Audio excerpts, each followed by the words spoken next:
नीचे डाल दो उसके लिए। प्रिय भाइयों, आप सबको सतीश पाल का बहुत बहुत नमस्कार। भाइयों, कल हमने आपके बीच में जो बातें कही थी, बोली थी, उनमें बाद में जो मैंने शादी के बारे में कहा था उस पर बहुत रिएक्शंस आए और लोगों ने कहा कि ये बात आपने बहुत अच्छी बोली कि कोई व्यक्ति किससे शादी नहीं करना चाहता, किससे शादी करना चाहता, नौकरी पेशा आदमी को लड़के से ही शादी करना चाहता है, उसके पीछे कारण क्या है। और वो सारी बातें मैंने बोली थी और ये भी बोला था कि राजनीतिक क्षेत्र में कौन लोग जाते हैं, कैसे लोग प्रधान बनते हैं, कैसे लोग नेता बनते हैं। ये बात मैं इसलिए कह रहा हूं दोस्तों कि जैसे मैंने कहा था, जब किसी को कोई काम नहीं मिलता है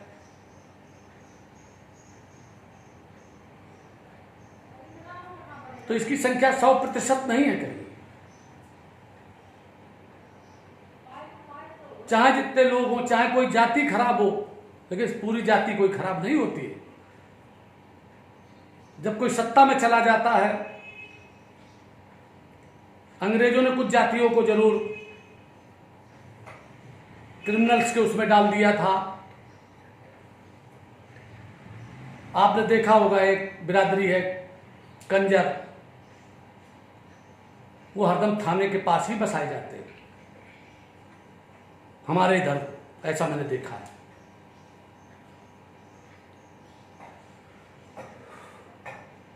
तो दोस्तों,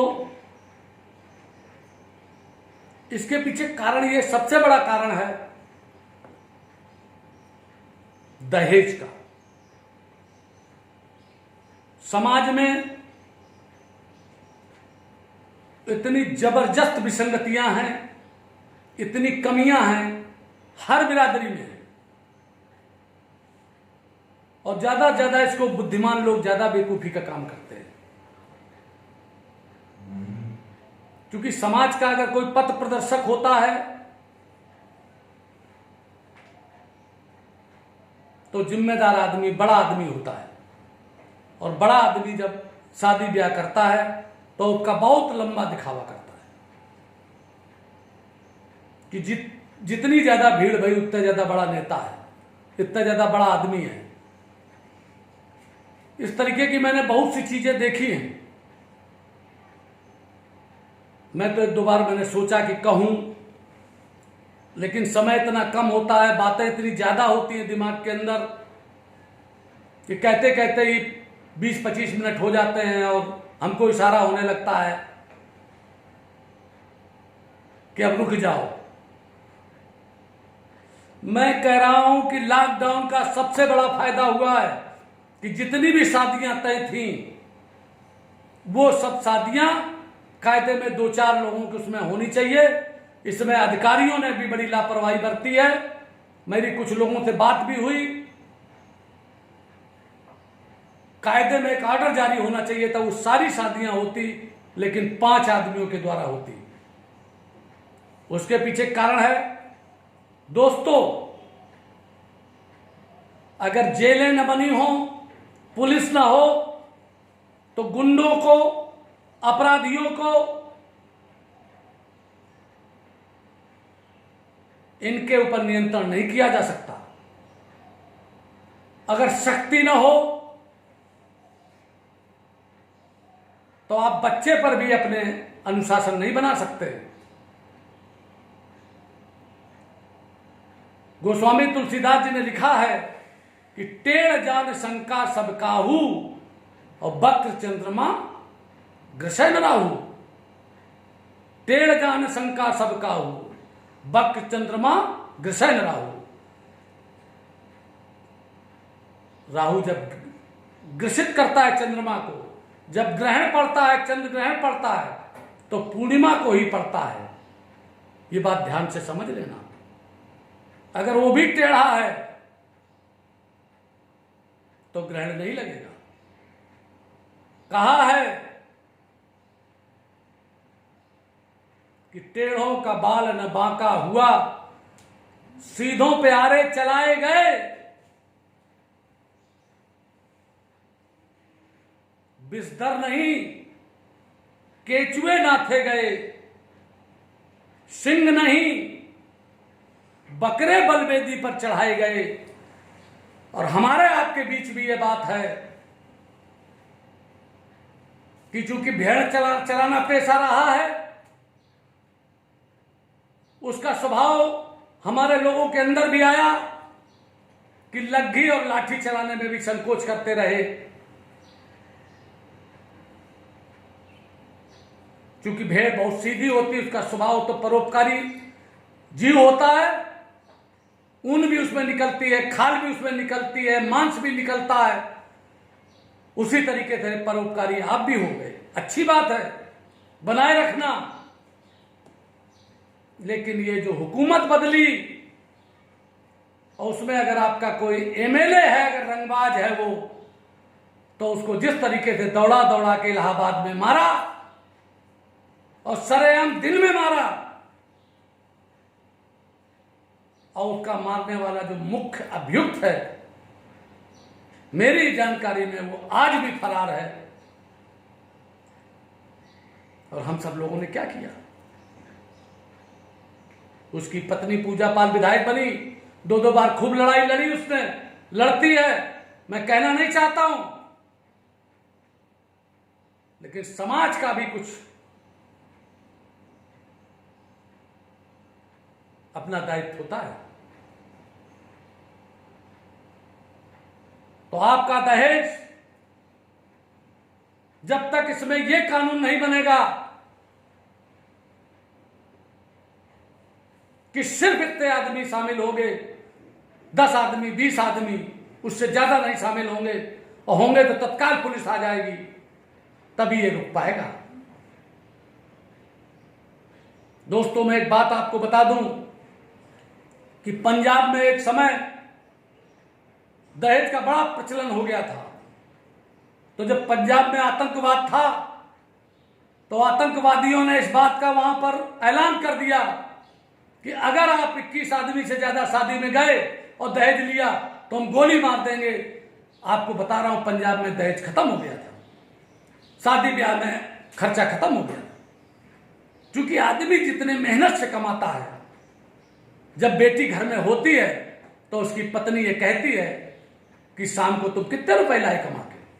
सरकारी नौकरी में भी हो अगर, तो अगर घूस लेके नहीं आए हो, भ्रष्टाचार से नहीं कमाया है, तो कहते इस लड़के को तो इसका इंजीनियरिंग में इतना रुपया लगेगा, ये आईआईटी में पढ़ेगा, 35 लाख रुपया सालाना की फीस है। वहां कितनी फीस है? विनोद पाल जी हमको पाननगर वाले बता रहे थे।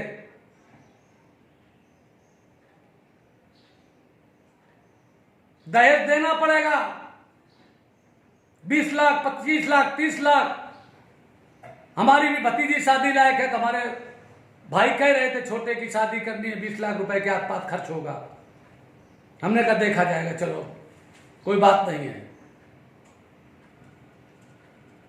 दोस्तों, हम लोग जब चिंतन मनन करते हैं कि किस किस कारण से हमारा समाज पिछड़ रहा है, हमारा देश पिछड़ रहा है, हमारा प्रदेश पिछड़ रहा है, क्योंकि वो नेता कभी भी संपूर्ण नेता नहीं हो सकता, सबका प्रिय नहीं हो सकता, जो सबके बारे में नहीं सोचता है। हम लोग जब प्रार्थना करते हैं तो ये कहते हैं सब सुखी रहें, तब उसमें हम भी सुखी हो जाते हैं। हम कोई जात विशेष के लिए प्रार्थना नहीं करते, हम व्यक्ति विशेष के लिए प्रार्थना नहीं करते, हम संपूर्ण भारत के लिए, संपूर्ण मानवता के लिए, संपूर्ण विश्व के लिए ऊपर वाले से प्रार्थना करते हैं। क्योंकि जितना बड़ा तुम सोचोगे उतने बड़े हो जाओगे, जितना छोटा सोचोगे उतने छोटे हो जाओगे। जब सोचो तो बड़ा सोचो। एक किताब मैंने पढ़ी थी, बड़ी सोच का बड़ा जादू। तो दोस्तों, ये जो चिंता है कि विभिन्न कौन कौन सी कुरीतियां हैं,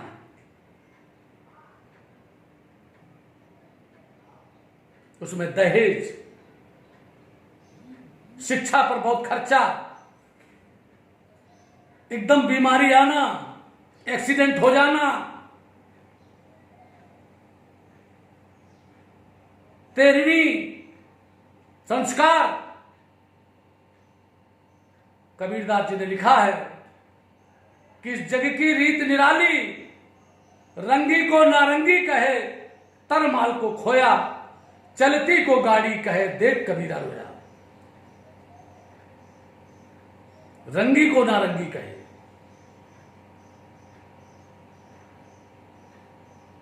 नारंगी तो आप जानते हो जिस रंग की होती है उसको नारंगी कहते लोग, और खोया जो बन जाता दूध से उसको कहते खोया। तो कबीरदास जी कहते तरमाल को खोया। और चलती को गाड़ी कहे, जो चल रही उसको कह रहे गाड़ी आ रही, गाड़ी आ रही, गाड़ी माने गाड़ी, चलती को गाड़ी कहे, देख कबीरा रोया। आप जहां जहां देख लीजिए, आपको कभी कभी आंखें धोखा खा जाती हैं।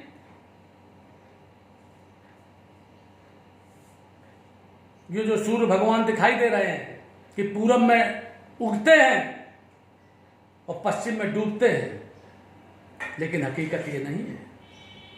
हकीकत यह है कि सूर्य स्थिर है, पृथ्वी उसकी परिक्रमा करती है। जब पहला वैज्ञानिक जो हुआ उसने जब ये बात बताई तो उसको फांसी दे दी गई थी, लेकिन जब ये बात वैज्ञानिकों ने सिद्ध की तो उस वैज्ञानिक की हड्डियां निकाली गई उससे, जहां पर उसकी कब्र बनी थी, और उसमें फिर अगरबत्ती लगा करके उससे माफी मांगी गई। सूर्य अपनी जगह रहता है, पृथ्वी उसका चक्कर लगाती है। इसी तरीके से बहुत सी चीजें हैं जिनको हमें वैज्ञानिक तरीके से जानना होगा। हम अपने आप को अगर और लोगों से अलग कर लेंगे, जैसा हम कहते हैं कि राय राय सब चले, राय छोड़ तीन चले, शायर शेर और सपूत, और एक बात और हम कहते हैं दोस्तों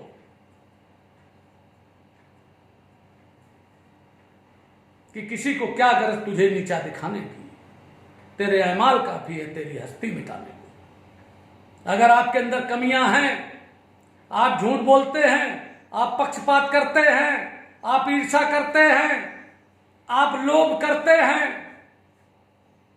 आपकी दिनचर्या ठीक नहीं है, आप नशा करते हैं, तो आप निश्चित तरीके से बीमार होंगे, अल्पायु होंगे, आपके पास पैसा नहीं रहेगा, आप समाज में निंदित होंगे, और दूसरे की निंदा अगर आप करते हैं, दोस्तों आदमी को विशाल हृदय करना चाहिए। कमियां किसी के उसके मुंह पे कह दो, क्योंकि अगर हमने सत्य बात नहीं कही और किसी की कमी नहीं बताई तो हम डरपोक हैं। इसलिए मैं तो कहता हूं, बुराई को डरता नहीं हूं। बहुत लोग हमको समझाते हैं तो मैं उनको समझाता हूं कि जिसने सत्य बात नहीं कही और किसी की गलती नहीं निकाली सामने उसके कि आप ये झूठ बोल रहे हैं, आप ये गलत कर रहे हैं, आप इसके साथ अन्याय कर रहे हैं, तो उसकी वही दशा होगी जो भीष्म पितामह की हुई। और अगर आप अन्याय अत्याचार का विरोध करते हैं तो आपकी दशा, आपकी गति जटायु की तरीके से होगी, जिससे भारत की नारी और भारत की अस्मिता को ले जाने वाले रावण को एक पक्षी ने, एक गीधराज जटायु ने, गीधराज ने जिस तरीके से उसका विरोध करके उसको सीता जी के लिए लड़ा था, और उसने एक बार तो बहुत रावण को बिल्कुल बुरी पोजीशन में कर दिया था, तो उसकी क्या गति हुई कि भगवान ने अपनी जटाओं से उसके घाव पोंछे, तभी उसका जटायु नाम पड़ा है। और उससे कहा, कहो तुम्हें अमर कर दें और कहो तुम्हें अपने पिताजी के धाम भेज दें। तो उसने कहा कि इससे बढ़िया हमारा क्या, और अपने गोदी में लेकर के राम रोए। ये ध्यान रखना दोस्तों, जो आज मैं आपसे कह रहा हूं, चाहे जहां हो, चाहे तुम छोटी पोजीशन में हो, डरना कभी नहीं, हिचकिचाहट न करना, सकचाहट न करना, घबराहट न करना, शर्माहट न करना, शर्माना नहीं, घबराना नहीं, सकचाना नहीं, हिचकिचाना नहीं। जो बात हो बोलिए इसी मुंह पे कह देना। और ये लोकतांत्रिक देश है, प्रजातांत्रिक देश है। तुम्हें ज्यादा से ज्यादा कोई आदमी यदि तुम्हारे साथ तुमको मारपीट कर दे तो उसके खिलाफ मुकदमा लिखा दो, और अगर तुमको जेल भिजवा दे गलत सलत पर जमानत कराने के बाद तुम नेता बन जाओगे और तुम्हारे लिए बहुत अच्छा हो जाएगा। तो दहेज के ऊपर मैंने आपसे कहा, एक कविता लिखी दहेज पर मैंने।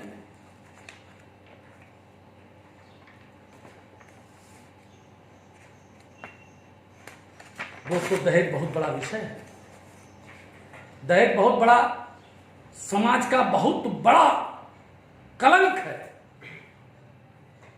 गरीबों की लड़कियां, हम सब नारी से पैदा है, और अगर शादी ना होने लगे तो शादी अगर ना होने लगे तो लोग उल्टा देने लगे।